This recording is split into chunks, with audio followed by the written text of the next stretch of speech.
राम राम हरि हरि।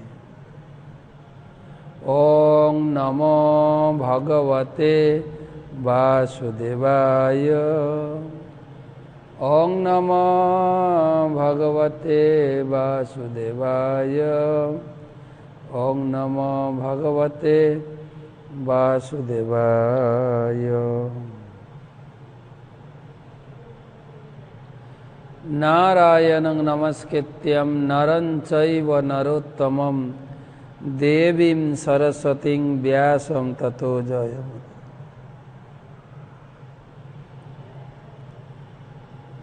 तो आज के 65तम क्लासे सकल भक्तबिंद के सुस्वागतम जानाई। पाठेर शुरूते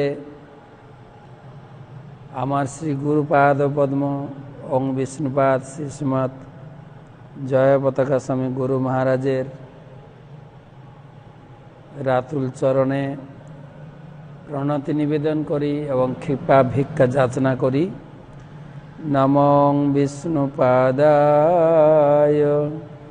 कृष्ण पृष्ठाय भूतले श्रीमते जय पताका स्वामी नीति नामिने।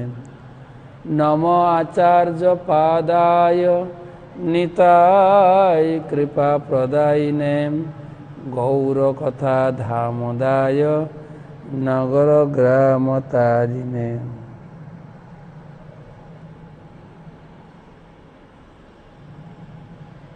तमादिदेव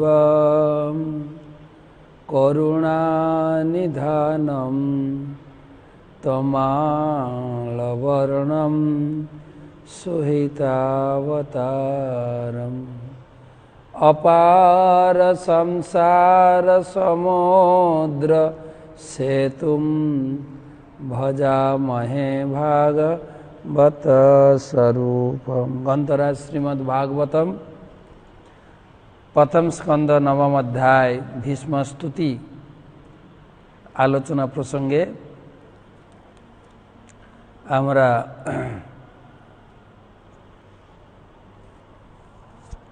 श्लोक नम्बर नवम अध्याय श्लोक नम्बर 34 থেকে আলোচনা করব।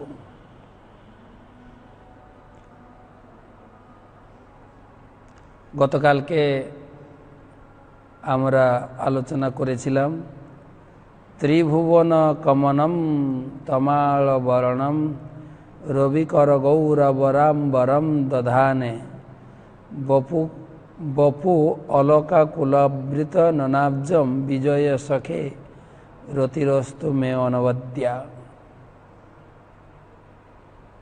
তো সেখান থেকে আমরা আলোচনা শুরু হবে আজকে ভাগবত মাহাত্ম্য। শ্লোকার্ধম শ্লোকপাদং বা নিত্যং ভাগবতোদ্ভবম পঠতে শৃণুয়াদ যস্তু গোসহস্র ফলম লভেত। শ্লোকার্ধম শ্লোকপাদং বা নিত্যং ভাগবতোদ্ভবম পঠতে শৃণুয়াদ যস্তু গোসহস্র ফলং লভেত। যিনি প্রতিদিন একটি শ্লোক অথবা অর্ধ শ্লোক অথবা 1/4 শ্লোক পাঠ বা শ্রবণ করেন তিনি 1000 গোদানের ফল লাভ করেন।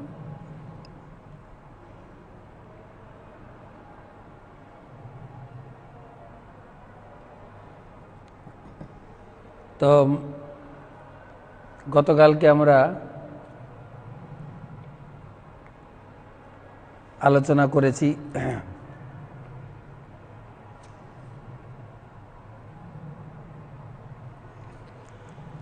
ত্রিভুবন কমনম তমাল বর্ণম। ভগবান কৃষ্ণ, হে প্রভু, আপনি হচ্ছেন ত্রিভুবন সুন্দর। ত্রিভুবনের যত দর্শনীয় আছেন আপনি হচ্ছেন অতীব সুন্দর, অতীব। ত্রিভুবন স্বর্গ মর্ত পাতাল যত দর্শনীয় বস্তু আছে তার ভিতরে আপনি হচ্ছেন অত্যন্ত সুন্দর, অত্যন্ত সুন্দর। আর আপনি হচ্ছেন তমাল বর্ণ, আপনার গায়ের রং তমাল বর্ণ। রবি কর গৌরব বরম বরম দধানে, আপনার বসন, আপনার শরীরে বসন সে হচ্ছে রবি কর গৌরব, সূর্যের কিরণের শোভা বিস্তার করছে। বপু অলকা কুলাবৃতম ননাব্জম, আর আপনার মুখমণ্ডল অলকা বলি কঞ্চিত কেশদাম দ্বারা আবৃত। সেই বিজয় সখে রতিমস্ত মেয়নবত্যা,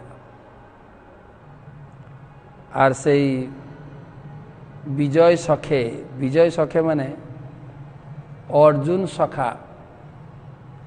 অর্জুন সখা ভগবান শ্রীকৃষ্ণ, আপনার প্রতি আমার মন ধাবিত হোক।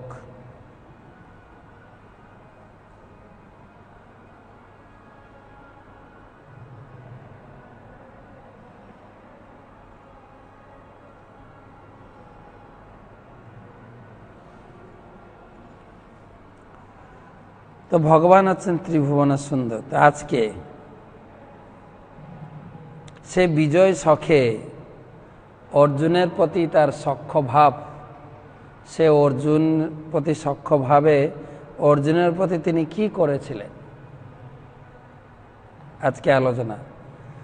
যুধি তুরগ রজ বিদ্ধুম্র বিশ্বক কচ ললিত শ্রমবার্য অলঙ্কৃতাস্যে মম নিশিত সরই বিবিদ্যমান তচি বিলসৎ কবচস্তু কৃষ্ণ আত্মা।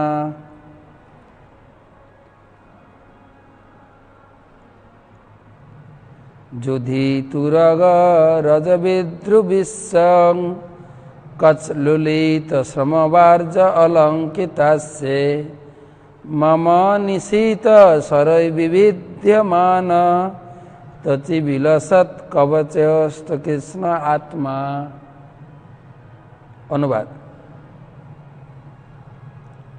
অনুবাদ এবং বিস্তারিত তাৎপর্য লিখেছেন ইস্কন প্রতিষ্ঠাতা আচার্য কৃষ্ণ কৃপাসে মূর্তি শিল অভয় চরণারবিন্দ ভক্তি বেদান্ত স্বামী শিল প্রভুপাদ। যুদ্ধক্ষেত্রে যেখানে কৃষ্ণ সখ্যবশত অর্জুনের রথের সারথি হয়েছিলেন, কৃষ্ণের আলুলায়িত কেশ রাশি অশ্ব ক্ষুরোত্থিত ধূলির দ্বারা ধূসর বর্ণ ধারণ করেছিল এবং পরিশ্রমের ফলে তার মুখমণ্ডল ঘর্মবিন্দুর দ্বারা সিক্ত হয়েছিল। তাঁর এই সমস্ত শোভা আমার তীক্ষ্ণ সরাঘাতের ক্ষত চিহ্নাদি দ্বারা প্রকটিত হয়ে তার উপভোগ্য হয়েছিল। সেই কৃষ্ণের প্রতি আমার চিত্ত ধাবিত হোক। এখানে ভীষ্মদেব তার যে স্তুতি 32 নম্বর শ্লোক থেকে 32 নম্বর শ্লোকে তিনি বলেছেন, আমার চিত্ত তোমার চরণে অর্পিত হোক। এই গ্রুপটা দিতে পারে সংকীর্তন সভা। কোথায় গেল?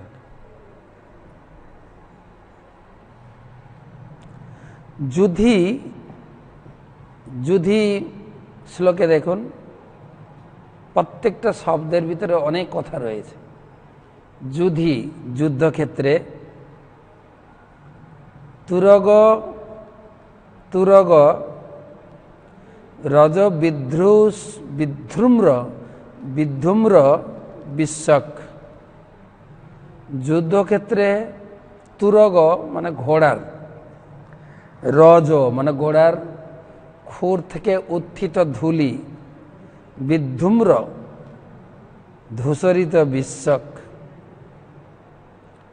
কচলুলিত শ্রমবার্য অলঙ্কিত আসছে। যুদ্ধক্ষেত্রে ভগবান কৃষ্ণ সেই রথ হাঁকিয়ে হাঁকিয়ে নিয়ে যাচ্ছেন। ভীষ্মদেবের মন এখন যুদ্ধক্ষেত্রে, যুদ্ধক্ষেত্রে রথ হাঁকিয়ে হাঁকিয়ে যাচ্ছেন, আর খুব স্পিডে দ্রুত গতিতে রথ চলছে। আর ঘোড়াদের চরণের কি বলে খুরের ধুলি, এত জোরে ঘোড়া চলছে, তার ধুলি ধূসরিত।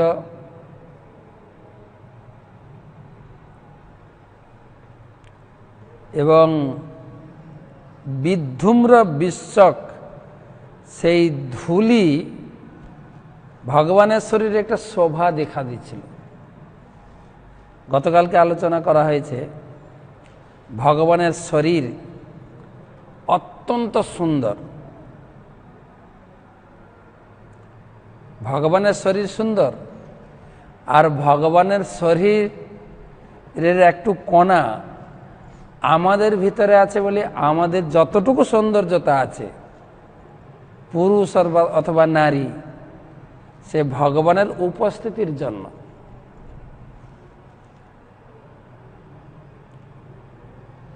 এখানে বলা হচ্ছে সেই সুন্দর শরীরের উপরে, সে সুন্দর মুখমণ্ডল, কালকে বলা হয়েছে সুন্দর মুখমণ্ডল, মুখমণ্ডলের উপরে চাঁচর কেশ, আলুলায়িত কেশ রাশি, বা বলা আছে কুঞ্চিত কেশ দাম। ভগবানের চুল ছিল খুব সুন্দর। এই চুল কোনো বিউটি পার্লারের কোঁচানো নয়, কিন্তু ভগবানের কেশ রাশি, সুন্দর কেশ রাশি, এবং ঘন কালো কুঞ্চিত কেশ দাম। আর এই ঘন কালো কুঞ্চিত কেশ দাম অনবরত থাকবে, আছে, এমন নয় কিছুদিন সুন্দর কেশ দাম আছে, বড় হচ্ছে, তাকে আবার কাটিং করতে হবে, এরকম না। কিন্তু অনাদিকাল ভগবানের সেই চুল রয়েছে। কোচ ললিত, কোচ ললিত মানে ভগবান যখন রথ হাঁকিয়ে হাঁকিয়ে যাচ্ছেন, হাঁকিয়ে হাঁকিয়ে, তখন মাথার চুল চারিদিকে ছড়িয়ে বিশেষ করে মুখকে আবৃত করছে, আলুলায়িত। কুচ কচ লুলিত মানে আলুলায়িত বা অবিনস্ত, যেটা বলা হয় আলুলায়িত, অবিনস্ত। আর কি সেই চুলের উপরে এই যে ঘোড়ার খুরের ধুলি একটা আবরণ পড়েছে। কালো চুলের উপরে ধুলি তো সারা শরীরে পড়েছে। মুখের কথা আসছে সমবার্য অলঙ্কিত আসছে। সমবার্য অলঙ্কিত আসছে মানে যখন ঘোড়া রথ হাঁকিয়ে হাঁকিয়ে যাচ্ছেন, যে ঘোড়া রথ হাঁকানোর একটা পরিশ্রম, পরিশ্রমের ফলে সারা শরীরে একটু ঘর্মবিন্দু। ভগবানের সুন্দর মুখমণ্ডল, ভগবানের মুখমণ্ডল হচ্ছে প্রফুল্লিত মুখমণ্ডল, হাসি, হাস্যোজ্জ্বল বদন মণ্ডল। সেই মুখমণ্ডলের উপরে বিন্দু বিন্দু ঘর্মবিন্দু, আর সেই মুখমণ্ডলের উপরেও সেই ঘোড়ার খুরের ধুলার আবরণ, একটা আস্তরণ পড়েছে, আর মনে হচ্ছে যেন একদম সুন্দর ফেসিয়াল করা হয়েছে ভগবানকে, এত সুন্দর লাগছে। এখানে ভীষ্মদেব বলছেন, আমার মনে পড়েছে চিত্রে, তুমি যখন ঘোড়া চালিয়ে নিয়ে যাচ্ছিলে, তোমার বিশেষ মুখমণ্ডলের ঘর্মবিন্দুর উপরে ঘোড়ার খুরের ধুলা, আর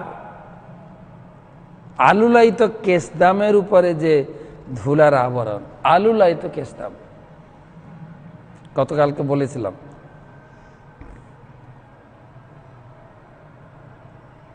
কখনো কখনো মায়েরা চুল বাঁধেন না, কেশ বিন্যাস, মাঝে মাঝে চুল সব আগে চলে আসে, আলুলায়িত হয়ে যান। আর এই আলুলায়িত একটা শোভা কিন্তু, আর তখন মাঝে মাঝে চুলগুলো সরাতে হয়, এটা একটা আকর্ষণীয়। ভগবানও তাই। আর ভীষ্মদেব সেইভাবে ভগবানকে দেখেছিলেন, যুদ্ধক্ষেত্রে ভগবানকে উপভোগ করছিলেন।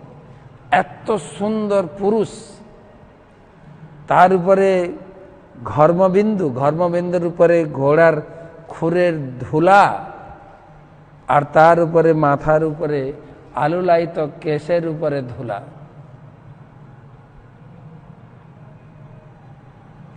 আর কি, মম নিশীত সরই বিবিদ্যমান, মম নিশীত, মম মানে আমার তীক্ষ্ণ বাণের দ্বারা ক্ষত বিক্ষত দেহ ভগবানের, সরই বিবিদ্যমান, বিদ্য।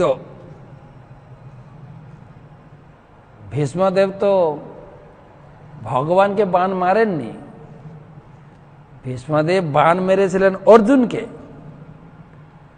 কিন্তু ভগবান ভক্তবৎসল ভগবান অর্জুনের কে সুরক্ষা দিয়ে সমস্ত বাণ তিনি নিজের শরীরে গ্রহণ করেছেন, আর সারা শরীর ক্ষতবিক্ষত হয়ে গেছে। বিশেষ করে যেদিন ভীষ্মদেব প্রতিজ্ঞা করেছিল,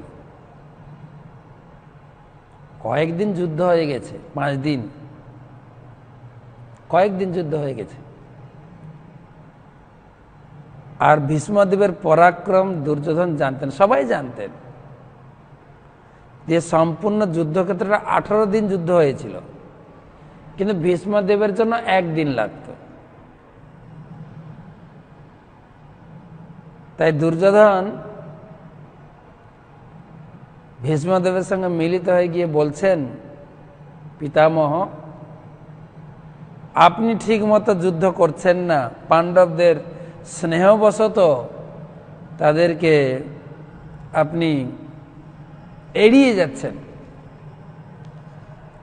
পুরো যুদ্ধক্ষেত্রে আপনার জন্য 1 দিন, আজকে কয়েকদিন হয়ে গেল।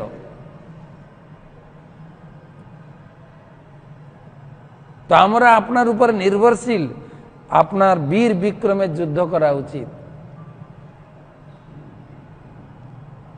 ভীষ্মদেবের একটু কথাটা একটু আতে ঘা লাগার মতো হয়েছে। ভীষ্ম বললেন, ঠিক আছে, আমি কালকেই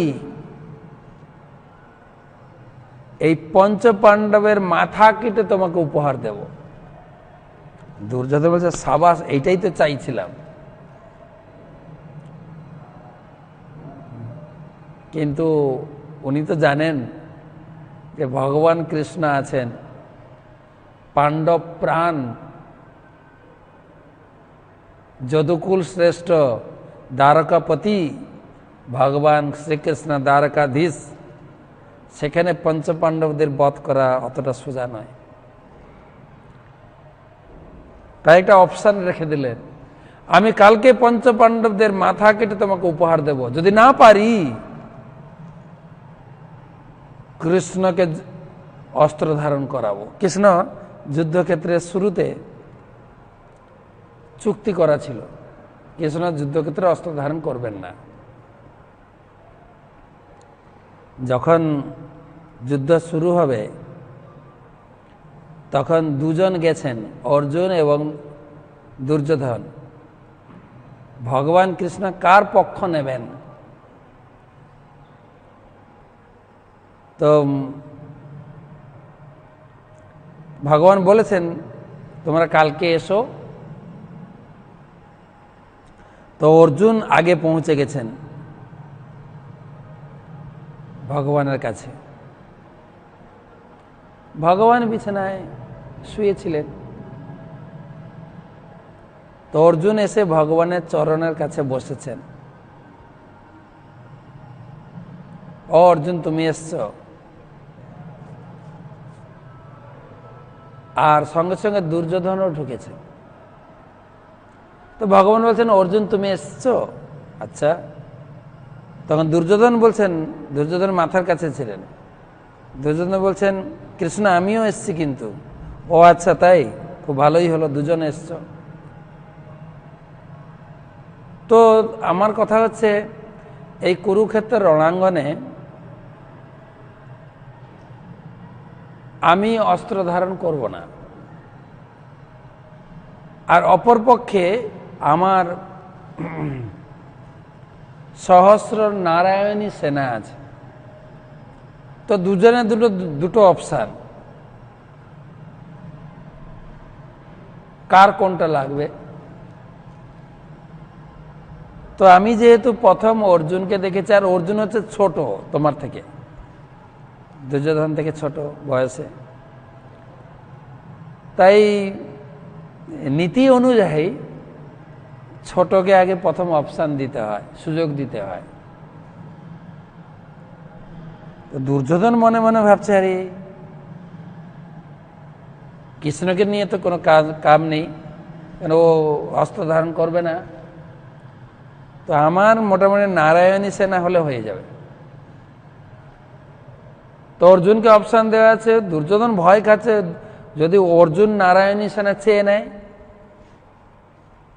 তাই অর্জুনকে জিজ্ঞাসা করা হলো, অর্জুন তোমার কি প্রয়োজন বলো? বলছে কৃষ্ণ তুমি আমার সঙ্গে থাকবে। কৃষ্ণ বলছে আরে তুমি চিন্তা করে কথা বলো, তোমাকে সুযোগ দেওয়া হয়েছে, আমি কিন্তু অস্ত্র ধারণ করব না, আমি বেকার। সহস্র নারায়ণ সেনা আছে, নিতে পারো। অর্জুন বলছেন না, তুমি থাকলেই যথেষ্ট, আমার নারায়ণী সেনার প্রয়োজন নেই। দুর্যোধন তো খুব খুশি, খুব খুশি। কি বোকা অর্জুন, প্রথম অপশন দেওয়া হলো, প্রথম সুযোগ দেওয়া হলো।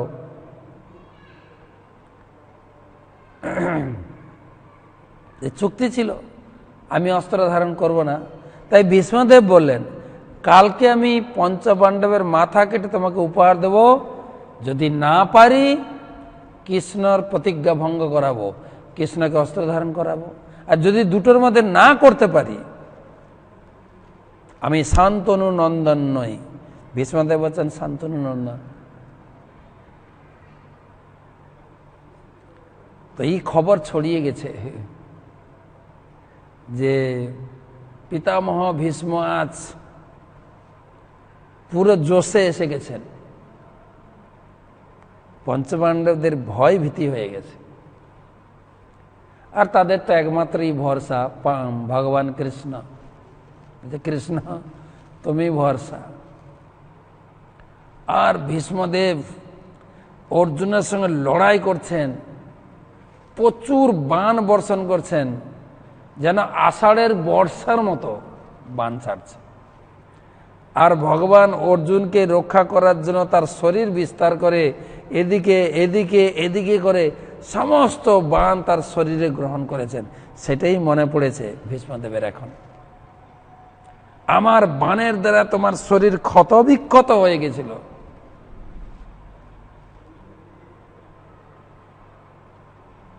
কিন্তু এখানে লিখেছে নাকি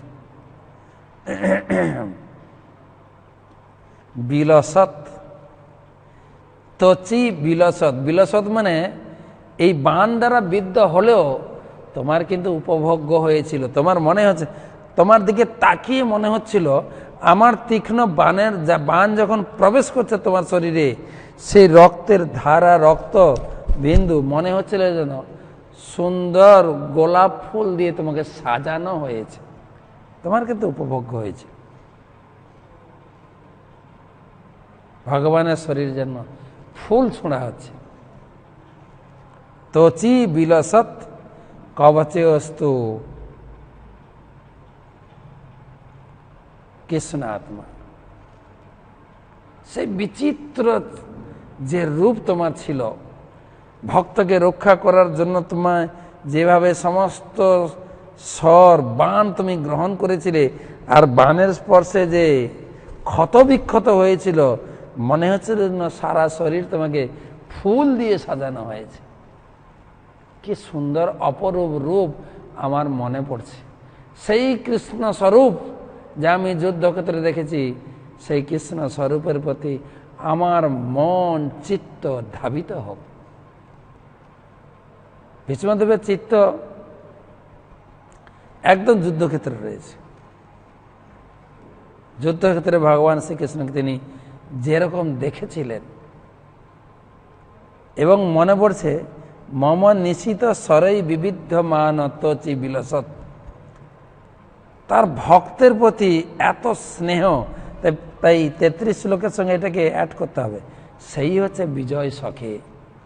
তার সখা অর্জুনকে, তার ভক্ত অর্জুনকে সুরক্ষা দেওয়ার জন্য ভগবানের যে ভক্ত বাৎসল্য, সত্যি আমার প্রতি তোমার এত ভক্ত বাৎসল্য, আমার মৃত্যুর চরম মুহূর্তে তুমি এসে উপস্থিত হয়েছ। সেই কৃষ্ণমূর্তি তোমার প্রতি আমার চিত্ত, কৃষ্ণ আত্মা, আমার মন তোমার এই অপূর্ব শরীরে গেঁথে যাক। খুব সুন্দর তাৎপর্য আছে, পড়বেন, লিখেছেন।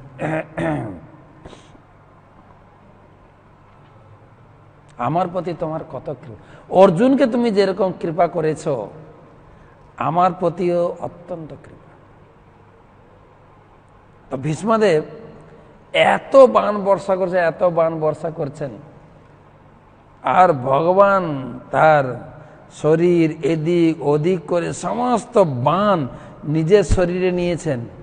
একটা সময় এত ক্রোধান্বিত হয়ে গেছেন, একদম লাফ দিয়ে রথ থেকে নিচে পড়েছেন কৃষ্ণ। একদম রথের চাকা খুলে নিয়ে তুলে মারতে শুরু করেছেন। আর অর্জুনও রথ থেকে নামিয়ে ভগবান কৃষ্ণের পা জড়িয়ে ধরে, আরে আরে আরে আরে, আজকে পিতামহ মারা যাবে, বুড়োটা মারা যাবে, প্লিজ। আর যখনই ভগবান রথের চাকা নিয়ে উঠেছেন মারতে, তখন ভীষ্মদেব সমস্ত ভান ছেড়ে দিয়ে বলছেন, আসো আসো, আমাকে বিদ্ধ করো। অর্থাৎ ভগবান বলছেন, তোমার প্রতিজ্ঞা রক্ষক থাও, তুমি শান্তনু নন, তুমি বাপ কা বেটা। কিন্তু আমার তো নিজের বাপের কোনো ঠিক নেই। কেউ বলে বসুদেব নন্দন, কেউ বলে নন্দন নন্দন। তাই ভক্তের আমার প্রতিজ্ঞা রক্ষা করার জন্য, আমার প্রতিজ্ঞা রক্ষা করে নিজের প্রতিজ্ঞাকে জলাঞ্জলি দিয়ে তিনি সে অর্জুনকে কিভাবে রক্ষা করেছিলেন। ভক্তবৎসল ভগবান, সেই কৃষ্ণ আত্মা, তার প্রতি আমার চিত্ত ধাবিত হোক।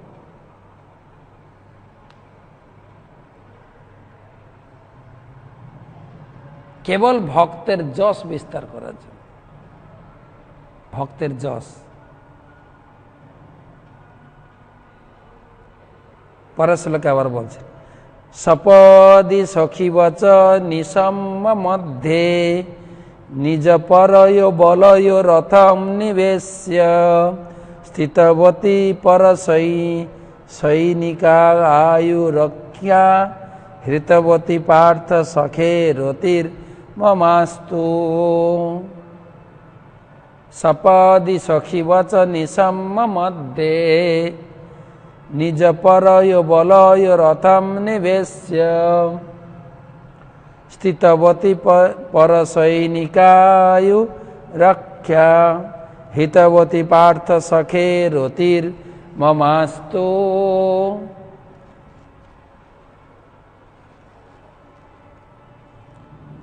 অনুবাদ: অর্জুনের আদেশ পালনার্থে তার সখা ভগবান শ্রীকৃষ্ণ কুরুক্ষেত্রের রণাঙ্গনে অর্জুন এবং দুর্যোধনের সৈন্যদের মাঝখানে তার রথটি নিয়ে এসেছিলেন।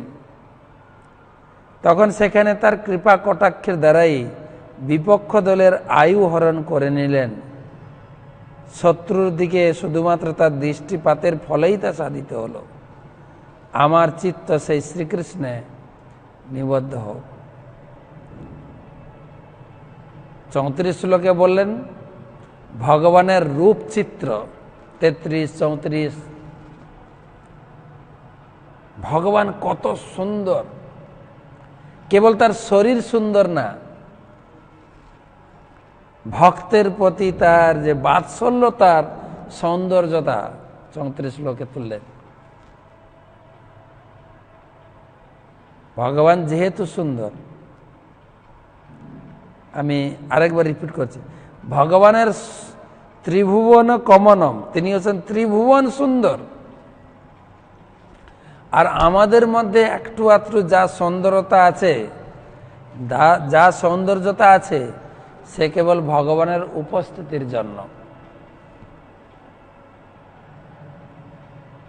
সুন্দর পুরুষ বা সুন্দরী নারী, যতক্ষণ ভগবানের অংশ আত্মা আমাদের শরীরে আছে, ততক্ষণ সৌন্দর্যতা, সেই সৌন্দর্যতার বিকাশ। কত প্রকারের কসমেটিক্স আমরা ইউজ করি, কিন্তু সেই কৃষ্ণ আমাদেরকে ছেড়ে গেলে সে সৌন্দর্যতার সৌন্দর্য থাকে না। তাকে এক মুহূর্তে জ্বালিয়ে দিতেও কেউ দ্বিধাবোধ করে না, বা মাটিতে পুঁতে দিতেও দ্বিধাবোধ করে না।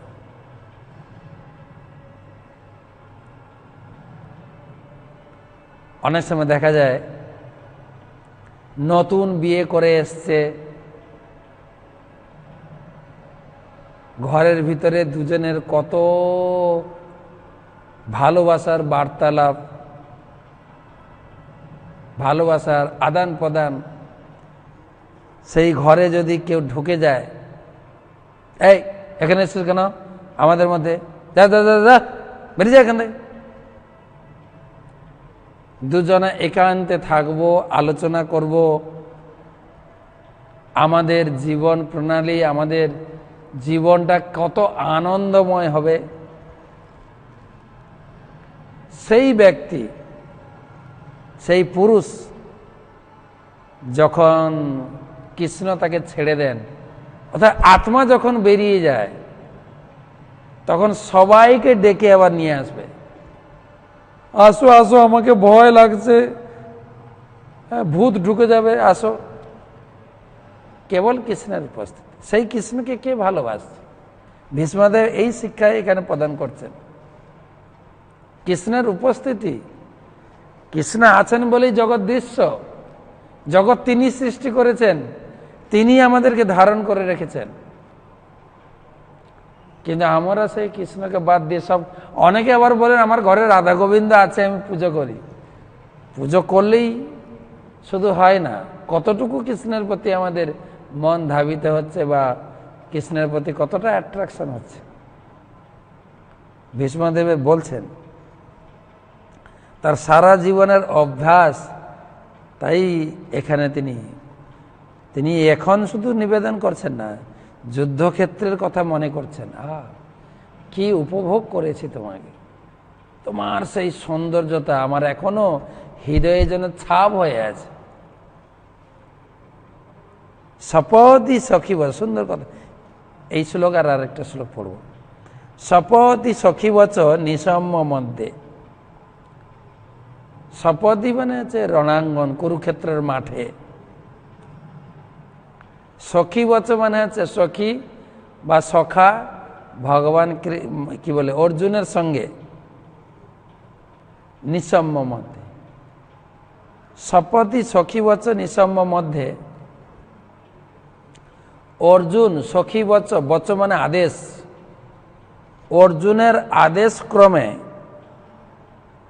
সেই কুরুক্ষেত্রের মাঠে রণাঙ্গনে নিসম্ম মধ্যে তুমি রথ চালিয়ে নিয়ে সেই দুই দলের মাঝখানে তুমি রাখলে।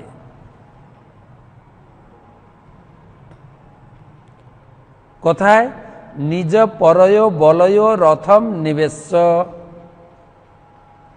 নিজ মানে আমার পক্ষে, অর্থাৎ কৌরব পক্ষে, অর্থাৎ নিজ পাণ্ডব পক্ষে, তোমার পাণ্ডব পক্ষে, অপর পরয়, পরয় মানে কৌরব পক্ষ, দুই পক্ষের মাঝখানে রথম নিমেশ্য। আপনারা গীতা সেই বিষয়ে আলোচনা হয়েছে যে কুরুক্ষেত্রের মাঠে পাণ্ডব পক্ষ এবং কৌরব পক্ষ একত্রিত হয়েছেন, দুই পক্ষের শঙ্খ বেজে গেছে। প্রথমে ভীষ্মদেব তার শঙ্খ বাজিয়েছেন, তারপরে পাঞ্চজন্যং হৃষিকেশ দেবদত্তম ধনঞ্জয় পৌণ্ড্রং দদ্ম মহাশঙ্কং ভীম কর্ম বিকদর। সেখানে দেবদত্ত শঙ্খ বাজিয়েছেন,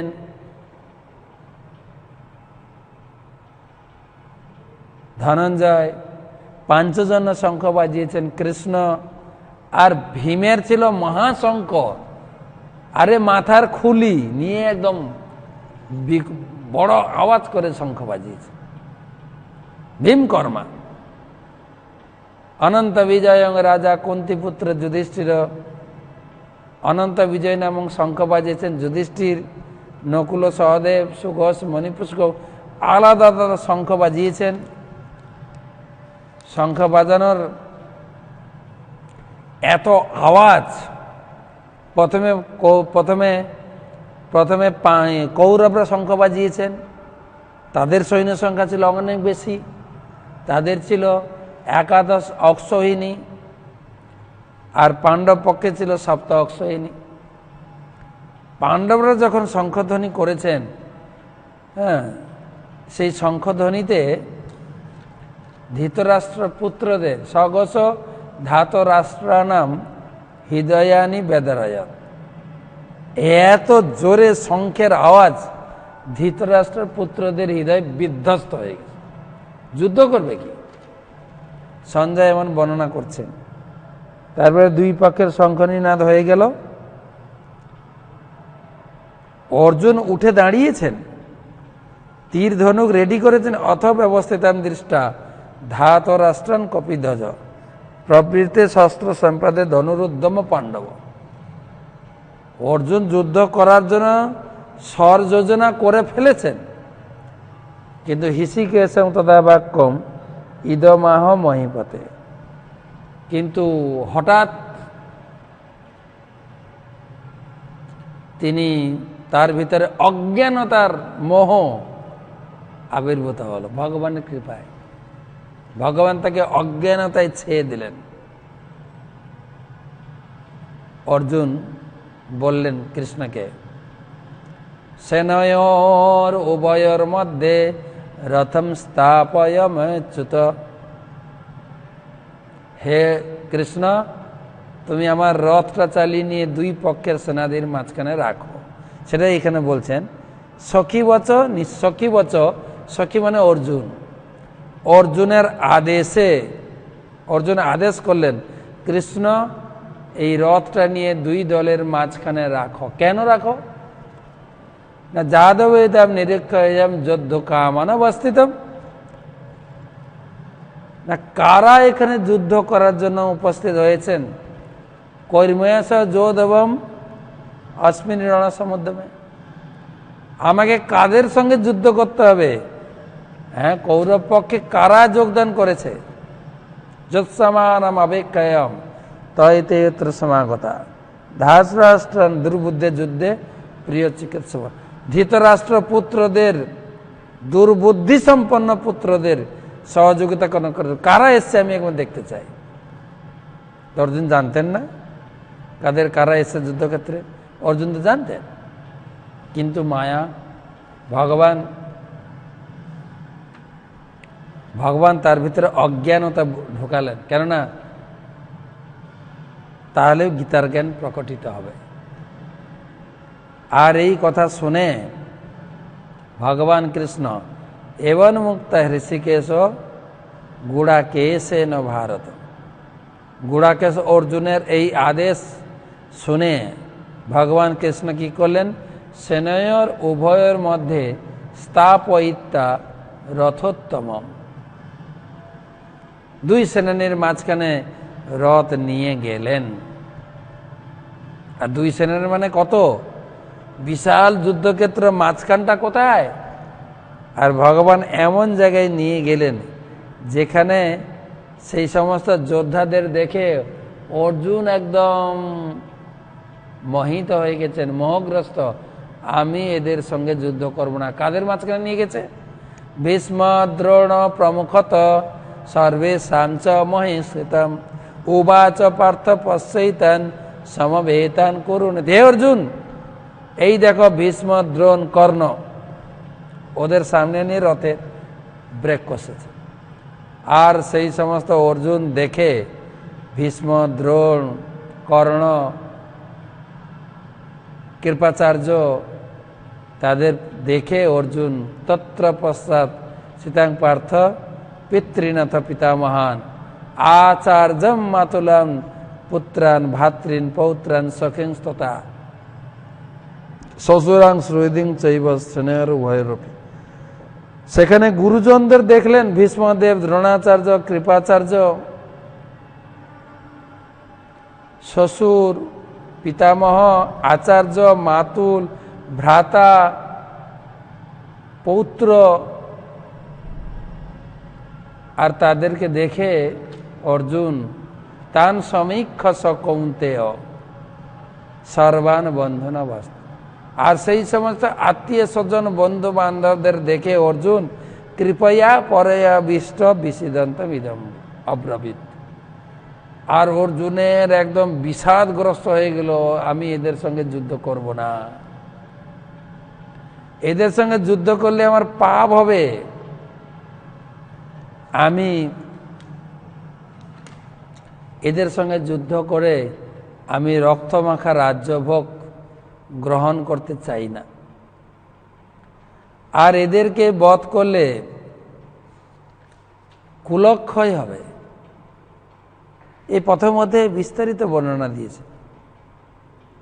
যদ্যপি এতে না পশ্যন্তে লোভপহত চেতস কুলক্ষয়ং কৃতং দোষং মিত্র দোহে চ পাতকম। তো অর্জুন, তুমি যুদ্ধ করতে এসছো নাকি যুদ্ধ না করে তুমি পালিয়ে যাবে? তারা যদি তোমাকে বধ করে তুমি কি করবে? তখন অর্জুন বলছেন, যদ্যপেতে না পশ্যন্তি লোভপহত চেতস। তো তারা যদি লোভবশত আমাকে বধ করে রাজ্য ভোগ করতে চায়, তারা করুক, কিন্তু আমি পারবো না তাদের সঙ্গে যুদ্ধ করতে। কুলক্ষয়ং কৃতং দোষং মিত্র দোহে চ পাতকম। এই সমস্ত বড় বড় নেতারা মারা গেলে কুলক্ষয় হবে। কথম জ্ঞম अस्माभि पादम अस्मै বর্তিতুম কুলক্ষয়ং কৃতং দোষং পপঃসদ্ভি জনার্দন। হে জনার্দন, হে কৃষ্ণ, এই সমস্ত সমাজের নেতা ব্যক্তিরা মারা গেলে সমাজ বিনষ্ট হয়ে যাবে।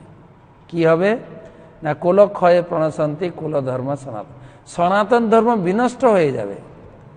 ধর্ম নষ্টে কুলং কৃষ্ণ অধর্ম অভিবর্তিত। আর অধর্ম অভিবর্তন প্রদূষণী কুলস্ত্রিয় স্ত্রীষু বাসনেষু কন্তেয় জায়তে বর্ণসংকর। বর্ণসংকর সন্তান, স্ত্রী লোকেরা অবাধে যার তার সঙ্গে মেলামেশা করবে। যদি সমাজের নেতারা মারা যায়, পরিবারের নেতারা, তারপরে অবাঞ্ছিত সন্তান আসবে। আর এই অবাঞ্ছিত সন্তান কি করবে, শঙ্কর নরকাহিব কুলজ্ঞানম কুলস্থ। আর তারা সেই সমস্ত পিতৃপুরুষদের তর্পণাদি ক্রিয়া করবে না। পতন্তি পিতর হেসাম, তখন সব আমাদের পূর্বপুরুষ সব নরকে যাবে। লুপ্ত পিণ্ডদক ক্রিয়া, তারা পিণ্ডদান করবে না। পিণ্ডদান করে নরক থেকে উদ্ধার করতে হয় পূর্বপুরুষদের, কিন্তু সেই কাজটা কেউ করবে না। এরা সব বর্ণসংকর সন্তান। তাই দোষৈরিতে কুলঘ্রাণ বর্ণসংকর কারকই। এই সমস্ত নেতাদের যদি মারা হয় তাহলে সমাজের প্রচুর দোষ, পরিবারের প্রচুর দোষ এসে যাবে। উৎসদান্তে উৎসন্ন হয়ে যাবে, জাতি ধর্ম কুলধর্ম সব চলে যাবে। সমাজে আর কোনো ধর্ম বলে কিছু থাকবে না।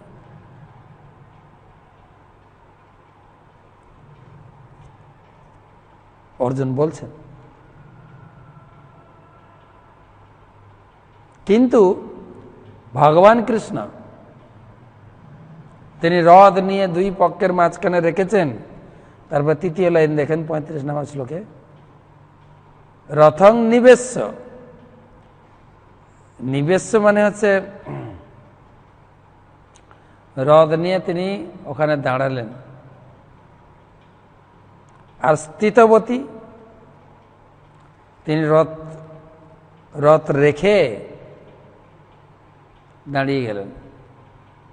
আর অর্জুন সেই সমস্ত সেনাদের দেখছেন।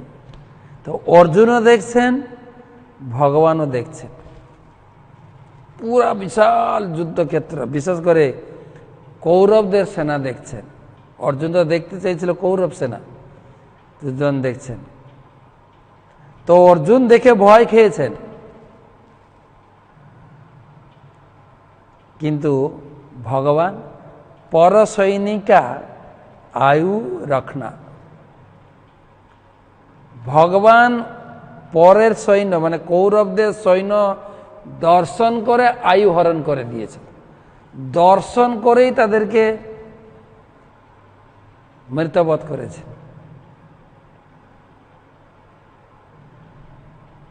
তাদের আয়ু হরণ করেছেন ভগবান। পর সৈনিকা আয়ু রক্ষণা, এই ভগবান তিনি যখন এই 31 নম্বর শ্লোকে আপনারা পড়েছেন, 31, 30, ভগবান যখন সুন্দরভাবে ভীষ্মদেবকে দর্শন করলেন, ভগবানের দৃষ্টিশক্তি পড়তেই ভীষ্মদেবের শরীর সমস্ত প্রকারের এই বাণের যে আঘাত, স্বরাঘাত, সরসজ্জায় আছেন তো, সমস্ত স্বরের আঘাতের তীক্ষ্ণ বেদনা প্রশমিত হয়ে গেল। সেই ভগবানের দৃষ্টি, সেই ভগবানের দৃষ্টি যখন কৌরবদের উপরে পড়ল, কৌরবদের আয়ু শেষ হয়ে গেল। এখানে ভীষ্মদেব সেটা অনুভব করেছেন যে যুদ্ধক্ষেত্রে অর্জুন যুদ্ধ করেননি, অর্জুন যুদ্ধ করে কাউকে বধ করেননি। কে বধ করেছেন? ভগবান কৃষ্ণ। এই তুমি শীতবতী পর সৈনিকা আয়ু রক্ষণা, আয়ু নাশ করে দিয়েছে। তার মানে আপনারা আবার নেগেটিভ নেবেন না। ভগবান কৌরব পক্ষের বীরেদের আয়ু নাশ করেছেন, সেই সঙ্গে তাদের প্রারব্ধ কর্ম নাশ করেছেন। যার যত প্রকারের পাপ পুণ্য যা ছিল সমস্ত প্রকার কর্ম সমাপ্ত করেছেন। এই জীবনেই এই কুরুক্ষেত্রের মাঠে তারা যুদ্ধ করতে গিয়ে তারা হত্যা হবে, সরাসরি ভগবত ধাম যাবে, আর জন্ম নয়। এমন নয় যে এই সারা বছর সারা জীবন নিরামিষ খেতে হবে, হরিনাম জপ করতে হবে, গীতা পড়তে হবে, ভক্তি শাস্ত্রী কোর্স করতে হবে, না, জীবন সমাপ্ত। তাদের আয়ু সমাপ্ত এবং কর্মচক্রের যে প্রারব্ধ কর্মের যে চক্রের ঘেরা বা কর্মচক্র থেকেও তাদেরকে মুক্তি। ভগবানের কেবল দৃষ্টি শক্তি।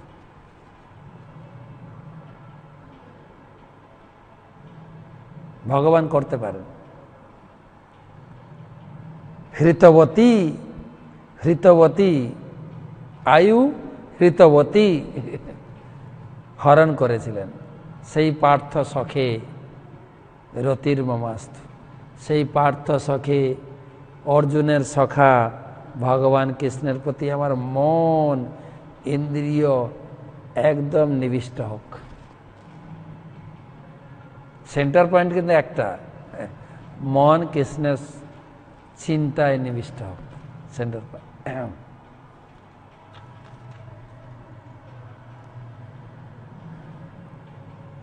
তারপরে কি হয়েছিল? এখনো সেই রথকে দুই পক্ষের মাঝখানে রাখুন আর রেখে চিন্তা করুন, সেটাই করছেন। ব্যবহিত পিতনা মুখম নিরীক্ষ্য সজন বোধাদি বিমুখস্য দোষ বুদ্ধ্যা কুমতি কুমতি মহরদাত্ম আত্মবিদ্যয়াজ সচরণরতি পরমস্য তস্য মে অস্তু। ব্যবহিত পিতনা মুখম নিরীক্ষ্য সজন বোধাদি বিমুখস্য দোষ বুদ্ধ্যা কুমতি মহরাত্মবিদ্যয়াজ সচরণরতি পরমস্য তস্য মেহস্তু। সচরণরতি, সেই কৃষ্ণ চরণের রতি হোক। তিনি এখন সেই যুদ্ধক্ষেত্রের মাঝখানে কি করেছিলেন? অনুবাদ: দূরস্থিত বৃহৎ সেনাবাহিনীর মুখগুলি সেই সেনাবাহিনীর অগ্রভাগস্থিত স্বজন বীর পুরুষদের দর্শন করে আপাত অজ্ঞানের ফলে কলুষিত বুদ্ধির প্রভাবে অর্জুন যখন মনে করেছিলেন যে আত্মীয় স্বজনের বিনাশের ফলে তার পাপ হবে, তখন অপ্রাকৃত জ্ঞান দান করে যিনি সেই অজ্ঞানতা দূর করেছিলেন, সেই কৃষ্ণের পাদপদ্মে আমার আসক্তি হক।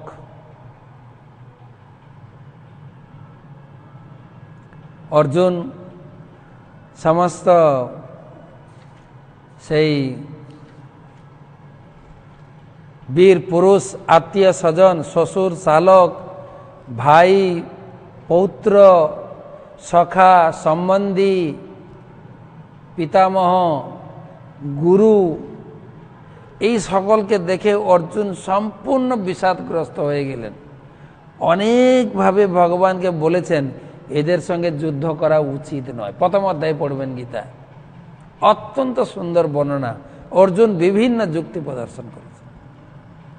শেষমেশ তিনি ধনুর্বাণ ত্যাগ করে, লাস্ট শ্লোকে ধনুর্বাণ ত্যাগ করে এবন মুক্তা অর্জুন সংখ্যে রথোপস্থ উপবিশত বিসৃজ্য সরসং চাপম শোক সংবিঘ্ন মানস। বিসৃজ্য সরসম চাপ, সমস্ত প্রকার তীর ধনুক সব ফেলে দিয়ে গালে হাত দিয়ে বসে গেলেন, আমি যুদ্ধ করব না।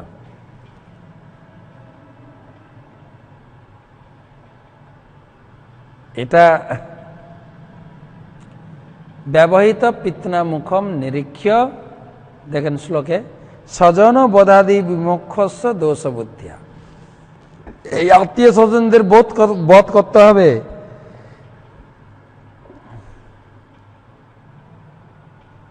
এই চিন্তা করে অর্জুন বললেন আমি যুদ্ধ করব না।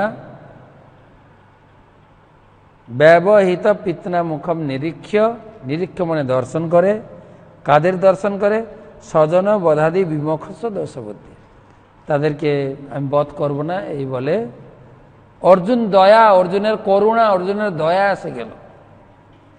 অর্জুনের দয়া হতে পারে, কিন্তু ভগবান এখানে দয়া ভাবে নেননি। কি বলেছেন? কুমতি কুমতিম অহরত। কুমতি, এটা সুমতি না, কুমতি। এই আত্মীয় স্বজনের প্রতি আসক্তি, এটা কুমতি, এটা ভালো মতি না।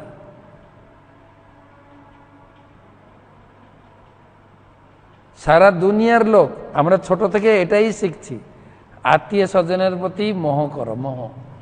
স্কুলে পড়ুন, কলেজে পড়ুন, টিউটর মাস্টার কাছে পড়ুন, আপনি ইউনিভার্সিটি পর্যন্ত সব তো আত্মীয় স্বজনের প্রতি প্রীতি করো, সমাজের প্রতি, দেশের প্রতি, পরিবারের প্রতি প্রীতি করো। আর এটাই অর্জুন দেখিয়েছেন। কিন্তু ভগবান বলছেন এই আত্মীয় স্বজনদের প্রতি তোমার এই আসক্তি কিভাবে, এই যুদ্ধক্ষেত্রে এসে কিভাবে তোমার এইভাবে হৃদয়ে এই আসক্তির ভাব প্রকাশ পেল? ভগবান তো এক ধাতা নিয়ে যুদ্ধ করতে এসছো, ওরা ক্ষত্রিয় তুমি, কুতস্থা কসমালম ইদম বিষমে সমুপস্থিতম অনার্জম জুষ্টম অসর্গম অকীর্তিকরম অর্জুন। তোমার এই দয়া কোনো কাজে লাগবে না, এই মনে নেই তুমি এত পুণ্য করে স্বর্গে চলে যাবে না, তোমার অকীর্তি হয়ে যাবে। লোকে তোমাকে কি বলবে? যে অর্জুন এত বড় যুদ্ধক্ষেত্র দেখে ভয়ে পালিয়ে গেছে, অকীর্তি, কুমতি।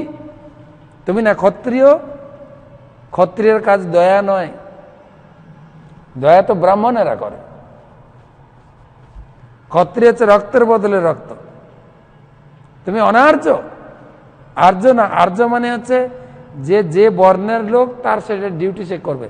বিচারক যদি বলে না আমার আত্মীয় স্বজনের এক কেস ফাইল হয়েছে আমি বিচার করব না, duty bound, duty is duty. তুমি ক্ষত্রিয়, তুমি না হলে অনার্য হয়ে যাবে, আর্য না তো।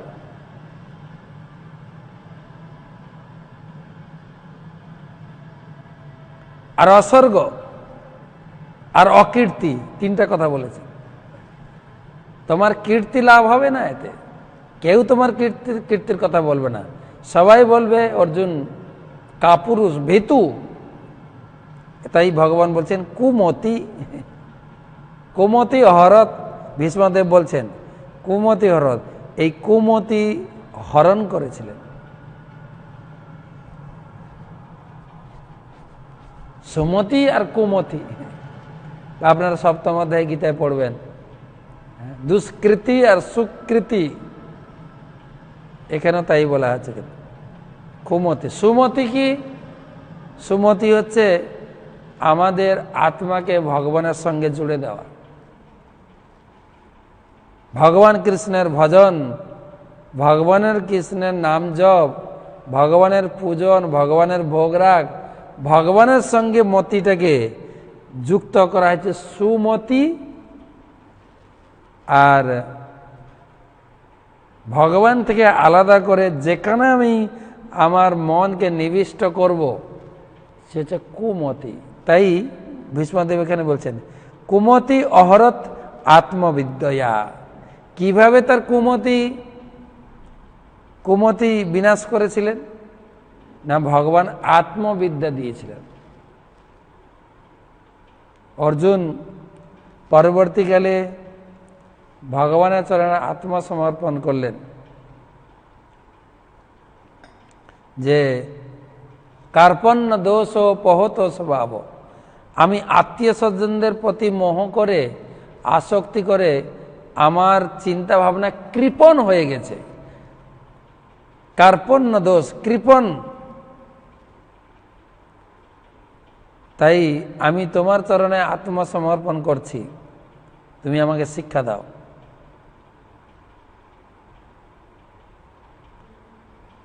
ভগবান হাসলেন।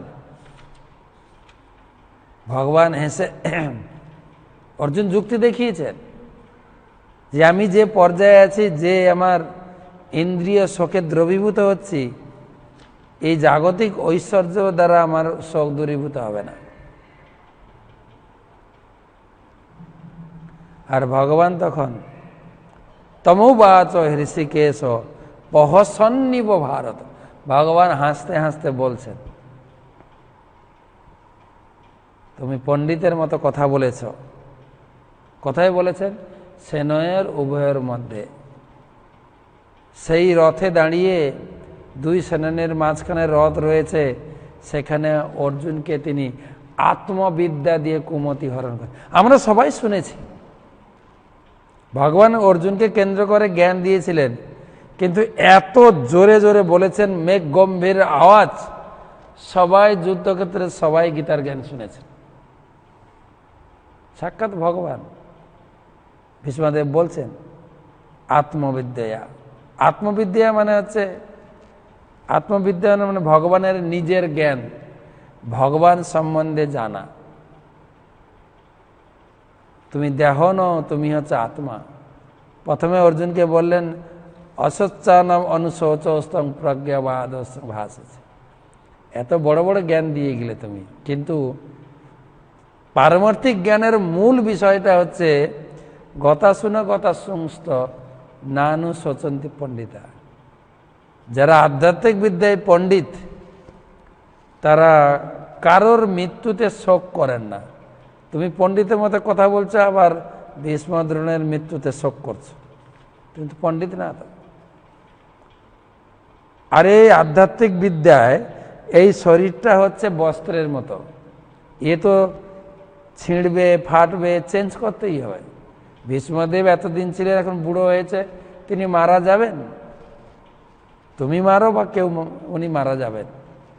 বাসাংসি জীর্ণানি যথা বিহায় নবাণি গৃহাতি নরো পরাণি তথা শরীরাণি বিহায় জীর্ণান্যে অন্যানি সংজাতি নবানি দেহি। আরে অর্জুন, এই শরীরটা তো বস্ত্রের মতো। বস্ত্র পুরানো হয়ে গেলে বা ছিঁড়ে গেলে পরিবর্তন করে, নতুন দেহ ধারণ, নতুন বস্ত্র ধারণ করে। এই দেহ, এই দেহি আত্মার, এটা হচ্ছে, এই শরীরটা হচ্ছে পোশাক। এই শরীরটা বুড়ো অকাজ হয়ে গেলে ফেলে দিয়ে নতুন শরীর ধারণ করে। আর সেই আত্মা হচ্ছে আমার অংশ। তাই আত্মার কাজ হচ্ছে তৃতীয় অধ্যায়। আত্মার কাজ হচ্ছে, তৃতীয় অধ্যায়ের নাম হচ্ছে কর্মযোগ। তৃতীয় অধ্যায়ে ভগবান জ্ঞান দিলেন যে তোমার কাজ, আত্মার কাজ হচ্ছে পরমাত্মার সেবায় যুক্ত। যেন হাত, এই হাত হচ্ছে শরীরের অংশ, এই হাতের কাজ হচ্ছে এই শরীরের সেবা করা। ঠিক আমাদের ভিতরে যে আত্মা আছে, সেই স্বরূপের কাজ হচ্ছে পরমাত্মা বা ঈশ্বরের সেবা করা। যজ্ঞার্থাৎ কর্মণ নত্র লোকয়ম কর্মবন্ধন। তৃতীয় অধ্যায় 9 নম্বর শ্লোক। কেবল ভগবানের সন্তুষ্টি বিধানের জন্য কর্ম করা উচিত। আত্মবিদ্যা ভগবান নিজের জ্ঞান দিয়েছেন। চতুর্থ অধ্যায় জ্ঞান যোগ, পঞ্চম অধ্যায় কর্ম সন্ন্যাস যোগ, ষষ্ঠ অধ্যায় অভ্যাস যোগ, সপ্তম অধ্যায় বিজ্ঞান ভিত্তিকভাবে ভগবান বুঝিয়েছেন। আরে ভগবান নিজের কথা নিজে না বুঝালে কে বুঝতে পারবে? ভগবান তো গীতায় বলেছেন দশম অধ্যায়, নমে বিদু সুরগণা প্রভবম ন মহর্ষয় অহম আদি হি দেবানাম মহর্ষি নাম চ সর্বস। আমাকে কেউ জানতে পারে না, দেবতারাও না, মহর্ষিরাও না। কেননা আমি দেবতা মহর্ষিদের আদি। তাই ভগবানকে জানতে গেলে ভগবান যদি জানায় তবে জানতে পারবে। তাই ভগবান নিজের আত্মবিদ্যা, কি আত্মবিদ্যা? অর্জুন বিজ্ঞান ভিত্তিকভাবে বুঝালেন গীতায়, আমি তোমাকে ধারণ করে আছি, এই জগৎ আমি ধারণ করে আছি। ভূমি অপ অনল বায়ু খংমন বুদ্ধি রে বচ অহংকার ইতিয়ং মে ভিন্না প্রকৃতি অষ্টদা। আমি মাটি তৈরি করেছি, আমি জল তৈরি করেছি, আমি আকাশ তৈরি করেছি, আমি বায়ু তৈরি করেছি। মন বুদ্ধি অহংকার, আর ভিতরে আত্মা। অপরিমিত স্তন্যাং প্রকৃতিং বিদ্ধি মে পরাম। এই সারা শরীরের যে 8টা উপাদান, সেটা আমি তৈরি করেছি। সারা শরীরকে যে ধারণ করে রেখেছে আত্মা, সেটাও আমি তৈরি করেছি। তাই এতজ্জনিনি ভূতানি সর্বাণি ইতি উপধারয়, এ সমস্ত জীবজনী আমি ধারণ করে আছি, আমি ধারণ করে আছি। আত্মবিদ্যয়া মত্যা পরতরম নান্যাৎ কিঞ্চিদস্তি ধনঞ্জয়। হে অর্জুন, পরে পরে শ্লোক, সপ্তম অধ্যায় 4, 5, 6, 7 পর। হে অর্জুন, আমার সমান আর আমার থেকে শ্রেষ্ঠ কেউ নেই। ময়ি সর্বমিদং প্রতম সূত্রে মণিগণাইব। আমি একদম মালায় যেরকম সুতো থাকে না, এরকম সুতোর মতো সমস্ত বস্তুকে ধারণ করে আছে। যেরকম ফুলগুলো কে ধারণ করেছে? সুতো, নাহলে সব খসে পড়বে। তো সেরকম সুতোর মতো সবাইকে লিঙ্ক রেখে সবাইকে ধারণ করে আছে। সুন্দরভাবে বুঝিয়েছেন আত্মবিদ্যয়া।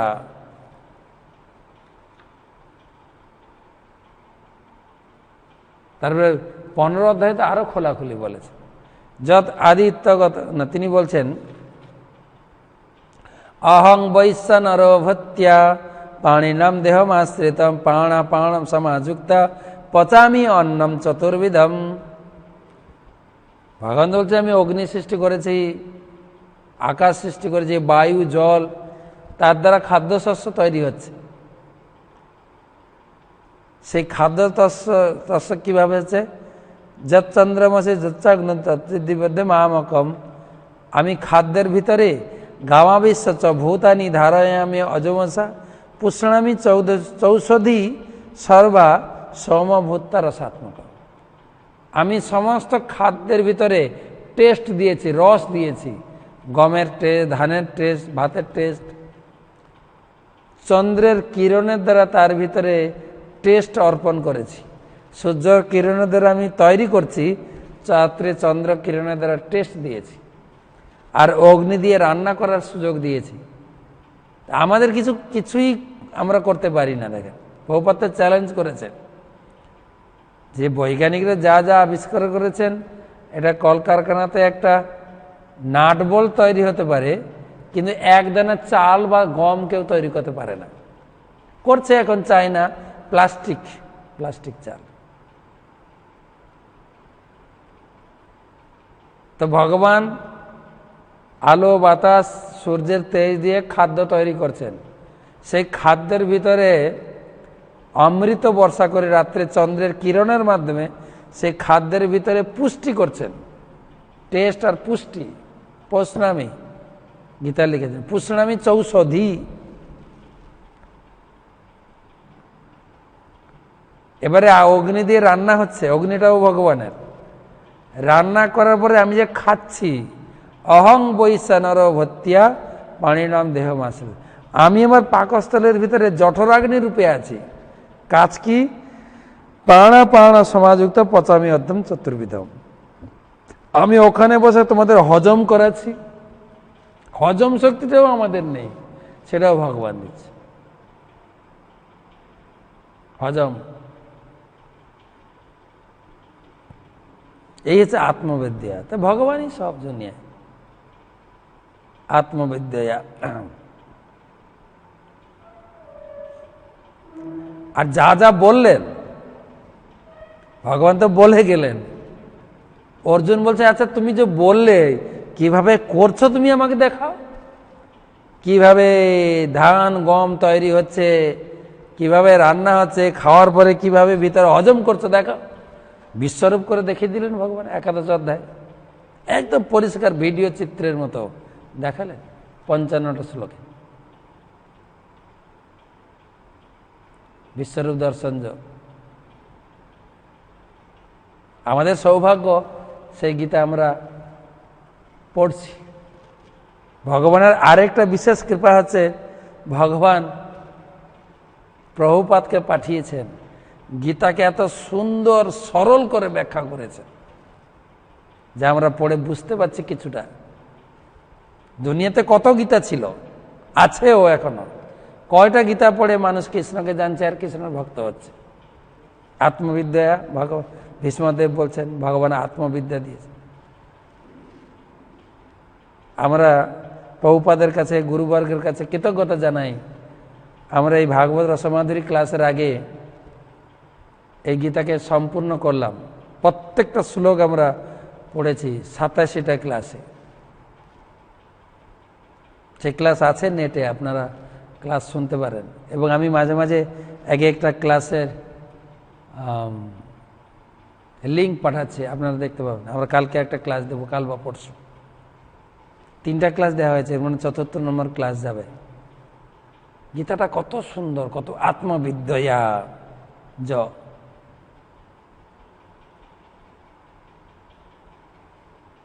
এত সুন্দর গীতার উপরে অনুবাদ, প্রত্যেকটা শব্দের অর্থ, অনুবাদ, তাৎপর্য লিখেছেন, যা পড়া অত্যন্ত দরকার। আমাদের নিজেদের রাস্তা খুঁজে পাব আত্মবিদ্যয়া য। শেষের দিকে আবার ভগবান বললেন যে অর্জুন, এই গীতা যেন সবাই পড়ে, সবাই যেন এই গীতা পড়ে। এই গীতা কেউ যদি পড়ে কি লাভ করবে, কেউ যদি ঘরে রাখে কি লাভ করবে। বলছে কেউ যদি ঘরে রাখে গীতা বলছে রাধিকা সহ তার গৃহে আমি বিরাজ করে। শুধু তাই না, আমার সমস্ত ভক্তবৃন্দকে নিয়ে তার গৃহে বিরাজ করে। বলছেন এই জগতে কেউ যদি সুখে থাকতে চায়, গীতাকে আশ্রয় করে সে সুখে থাকতে পারে। গীতাই কি একমাত্র আশ্রয়। গীতাকে আশ্রয় করে এই দুঃখ সমুদ্রে পার হতে পারে। অপিচেদেশি পাপেভ্য সর্বেভ্য পাপকৃত্যম সর্বং জ্ঞানং প্লবেনৈব বৃজিনম সন্তরিষ্যসি। হে অর্জুন, কেউ যদি অত্যন্ত পাপিষ্ট হয়, গীতারূপী নৌকাতে আশ্রয় করে সে পার হতে পারবে এই দুঃখ সমুদ্র। গীতাকে আশ্রয়, গীতা ঘরে রাখুন। কেউ যদি নিয়মিত পড়ে এই গীতা, কেউ যদি নিয়মিত পড়ে, দেবকী নন্দন কৃষ্ণ গীতা পাঠে না তুষ্যতি। ভগবান কৃষ্ণ গীতা পাঠে এত সন্তুষ্ট হয়, ব্রত তপস্যা ধ্যান ধারণায় এত সন্তুষ্ট হন। বলছেন গীতা পাঠে না তুষ্যতি। সেই গীতা যদি কেউ পাঠ করে, অধের সাথে জয়মিম ধর্মম সংবাদম আবয় জ্ঞান যজ্ঞেন তেনামিষ্টে মেহমতি শান্তি। কেউ যদি নিয়মিত গীতা পাঠ করে, তার জ্ঞান যজ্ঞের দ্বারা আমি পূজিত হব। কেউ যদি নিয়মিত গীতা শ্রবণ করে, সে স্বর্গে যাবে। কেউ যদি গীতার জ্ঞান প্রচার করে, গীতা কাউকে দান করে, কেউ প্রচার করে, জয়মিমং পরমম গজ্জ মদ ভক্ত অভিদাসতি ভক্তিং মহিম পরম কীর্তে মামে বৈশ্যত সংশয়। যিনি আমার এই গীতা জ্ঞান প্রচার করে, অন্যকে শোনায়, তার সে পরাভক্তি লাভ করবে এবং অবশেষে আমার কাছে ফিরে আসবে।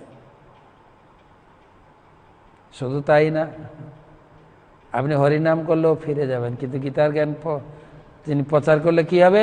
নচ তসমাৎ মনুষ্যেষু কশ্চিৎ মে প্রিয় কীর্তব ভবিতা নচ মে তসমাৎ অন্য প্রিয়তর ভবি। গীতা জ্ঞান প্রচারকারী ব্যক্তি আমার খুবই প্রিয়, তার মতো প্রিয় আগে কেউ ছিল না, পরে হবেও না। গীতা পড়ুন, গীতা লোককে বলুন। মহাপ্রভু তো এইটা শিক্ষা দিতে এসেছিলেন, যারে দেখো তারে কহ কৃষ্ণ উপদেশ। যার সঙ্গে তোমার দেখা হয় শুধু গীতার কথা বলো। কৃষ্ণ উপদেশ মানে গীতা। আপনি গীতা পড়েন? গীতা আপনার বাড়িতে আছে? গীতার জ্ঞানের বিচারে আপনি নিজেকে পরিচালিত করেন? যদি গীতা না রাখেন, গীতা না পড়েন, নাস্তি বুদ্ধি অযুক্তস্য ন চ যুক্তস্য ভাবনা ন চ ভবয়ত শান্তি অশান্তস্য কুতো সুখম। যিনি গীতা পড়েন না, তার জীবনে সুখ কথা। শিল প্রভুপাদ দেখিয়েছেন, American, German, France, Australia, Europe, সব ধনী ধনী দেশের লোক সব ছিল। অর্থের অভাব ছিল না, সুখের অভাব ছিল না, কিন্তু সুখ ছিল না, ভোগের অভাব ছিল না। তাদেরকে গীতার জ্ঞান প্রচার করে তাদেরকে সুখী করে। তাদেরকে মায়াপুরে দেখেন, ইসকনের হেডকোয়ার্টার, হাজার হাজার দেশি বিদেশি লোক এখানে গীতার জ্ঞানে সমৃদ্ধ হয়ে তাদের জীবনকে আনন্দময় করেছে। আপনারা আসুন, দেখুন, ঘন্টার পর ঘন্টার ভগবানের সামনে নৃত্য করছেন, ভগবানের ধ্যান করছেন, প্রণাম করছেন, ভগবানের প্রসাদ করছেন, জীবনটা আনন্দময়। সারা বিশ্বে একটি মন্ত্র শিখিয়েছেন Prabhupada, chant and be happy. Gita পড়ুন এবং হরিনাম করুন, সুখে থাকুন। সারা বিশ্বের লোক আত্মবিদ্যয়া দান করেছিলেন। সারা বিশ্বের লোক ভক্ত হচ্ছে এই গীতা পড়ে। এই গীতাটা পড়তে হবে। গীতার উপরে আপনাদের কাছে প্রশ্ন পাঠিয়েছিলাম 100টা, অনেকে উত্তর দিয়েছেন। আপনারা উত্তর লিখুন, উত্তর লিখতে গেলে গীতা পড়া হয়ে যাবে আপনাদের। এত সুন্দর জ্ঞান আপনি ভিতর থেকে পাবেন, আপনি ওটাই হচ্ছে আপনার উপহার। তাছাড়া তো মায়াপুর থেকে মহারাজ আপনাকে সার্টিফিকেট পাঠাবেন এবং গীতা জয়ন্তীতে ইনভাইট করবেন। গীতা জয়ন্তী মানে গীতার আবির্ভাব তিথি, মোক্ষদা একাদশীর তিথি এবছর পড়েছে 25শে ডিসেম্বর। যেহেতু লকডাউন বা করোনার আবহে হয়তো সরাসরি প্রোগ্রাম করা সম্ভব হবে না, আসবেন গীতা জয়ন্তী অনুষ্ঠান পরের বছর। আমরা গত বছর প্রায় 5000 ভক্ত একসঙ্গে বসে গীতা জয়ন্তী উৎসব, গীতার আবির্ভাব তিথি পালন করলাম। গীতা পারায়ণ, পুরো গীতা আমরা সুর করে করে মহারাজদের সঙ্গে, গুরুদেবের সঙ্গে আমরা পড়েছি। 1 অধ্যায় যজ্ঞ করেছি, বহু লোক গীতা দান করেছেন।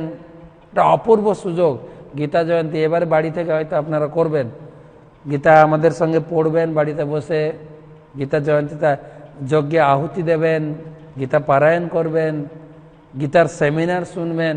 ঘরে বসে মহারাজবৃন্দ, গুরু মহারাজ গীতার উপর সেমিনার দেবেন 25শে ডিসেম্বর। গীতার কি মাধুর্যতা, গীতার মধুরতা। গীতা দান করতে পারবেন। এতে গেল পাঠ, শ্রবণ, প্রচার। কেউ যদি দান করে গীতা, ভগবান এত সন্তুষ্ট, বলছে আমি তাকে ভগবত ধামে নিয়ে যাই। এ তো জাগতিক, এ তো পারমার্থিক কাজ। জাগতিক কি লাভ হবে? বলছে কেউ যদি গীতা দান করে সে সকলের প্রিয় হয়, বিশেষ করে তার স্ত্রী খুব তাকে ভালোবাসবে, এটাও আছে গীতা দান। তো গীতা জয়ন্তী উৎসবের জন্য আপনারা অপেক্ষা করবেন, অবশ্যই গীতা জয়ন্তী অনুষ্ঠানে অংশগ্রহণ করবেন। এই গীতার মাহাত্ম্য, বড় বড় ব্যক্তি, আমাদের জাতির জনক মহাত্মা গান্ধী, তিনি বলতেন গীতা আমার মা, গীতা আমার সঙ্গী। যখন আমি কোনো হতাশায় ভুগতাম, কোনো দিকে আশার আলোক পেতাম না, তখন গীতা তুলে নিয়ে গীতার যে কোনো একটা শ্লোক পড়তাম। আর এই শ্লোক পড়ে এত উৎসাহ উদ্দীপনা পেতাম, আমার জীবনের দিশা চেঞ্জ হয়ে যেত। তাই দেখুন মহাত্মা গান্ধীর হাতে সবসময় গীতা আছে। গীতাকে আশ্রয় করুন। আত্মবিদ্যয়া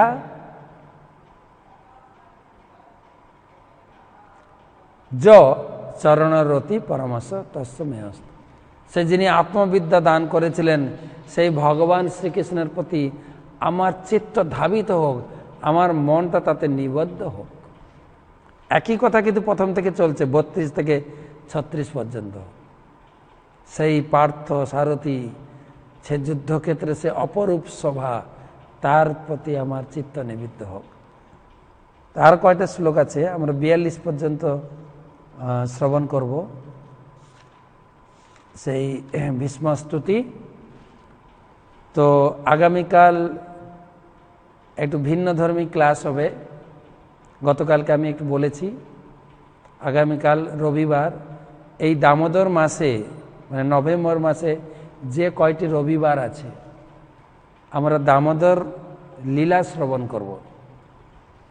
যেহেতু দামোদর আরতি করছেন, দামবন্ধন লীলা, বহু কথা রয়েছে। বিশেষ করে এই দামবন্ধন লীলা যেখানে হয়েছিল, বৃন্দাবন ধাম, সেই বৃন্দাবনের সঙ্গে, বৃন্দাবন ধামের সঙ্গে আপনাদের লিঙ্ক করতে চাইছি। কালকে আপনাদেরকে নিয়ে যাব বৃন্দাবন ধামে, যেখানে দামবন্ধন লীলা হয়েছিল। সেখান থেকে আমাদের পরম পূজনীয় এবং রসিক, একজন রসিক ভক্ত, দামবন্ধন লীলা হিন্দিতে, আমরা সবাই হিন্দি বুঝি, হিন্দিতে তিনি দামবন্ধন লীলা বর্ণনা করবেন এবং দামোদর আরতি আমরা করব। মাত্র 2 ঘন্টার প্রোগ্রাম, সন্ধ্যা 6টা থেকে 8টা। আমি লিঙ্ক পাঠিয়ে দেবো কালকে সকালে, বা গত শনিবার যে লিঙ্ক ব্যবহার করে ওই লিঙ্কও চলবে। গত শনিবার যে দামবন্ধন লীলা যে লিঙ্ক ব্যবহার করে ওই লিঙ্ক, তবে আমি আরেকবার পাঠাবো কালকে সকালে। কালকে সন্ধ্যায় আমরা দামোদর লীলাতে আমরা মনোনিবেশ করব এবং মনকে নিয়ে যাব। এতক্ষণ আমরা মন রেখেছি কুরুক্ষেত্রের মাঠে ভীষ্মদেবের সঙ্গে, কালকে আপনাদের মন নিয়ে যাব বৃন্দাবনে। বৃন্দাবনে আমরা যাব সন্ধ্যা 6টা থেকে 8টা, 2 ঘন্টা দাম বন্ধন লীলা, দামোদর লীলা, মা যশোদার ভগবান কৃষ্ণকে যে বন্ধন, এই মাসের নাম দামোদর, সেই লীলা উপভোগ করব সন্ধ্যায়। কালকে ভাগবত পাঠ করছি না, পুনরায় আবার সোমবার থেকে আমরা সোম মঙ্গল বুধ 3 দিনে আশা করি বাকি অংশ আমরা কমপ্লিট সম্পন্ন করতে পারব। তো গীতা এবং ভাগবতম দুটোকে আমরা একসঙ্গে নিয়ে চলছি। আমার গুরুদেব বলছিলেন, যখন ভাগবত ক্লাস শুরু করি আমি, তখন বলছিলেন মাঝে মাঝে তুমি গীতাও লোককে শোনাবে। গীতাটা অত্যন্ত গুরুত্বপূর্ণ। ভাগবতম যেরকম আনন্দময়, গীতাও সেরকম। বলছেন গীতা আর সমুদ্র দুটোর ভিতরে একটা সমান গুণ আছে। গীতাও অত্যন্ত গভীর, সমুদ্রও গভীর। সমুদ্রে ডুব দিলে কেউ মারা যেতে পারে, কিন্তু গীতার গভীর জ্ঞানে কেউ যদি অভিষিক্ত হতে পারে, তার মুক্তির দ্বার খুলে যাবে। তাই আমরা আলোচনা নিয়ে আসবো আবার পরশুদিন। সব আজকে আর প্রশ্ন নিচ্ছে না, অনেক সময় অতিবাহিত হয়ে গেছে। তো প্রশ্ন সমূহ আমি হোয়াটসঅ্যাপে উত্তর দেব। সবাইকে অশেষ ধন্যবাদ। হরে কৃষ্ণ কৃষ্ণ কৃষ্ণ হরে হরে, হরে রাম রাম রাম হরে হরে। অসংখ্য ধন্যবাদ সকলকে।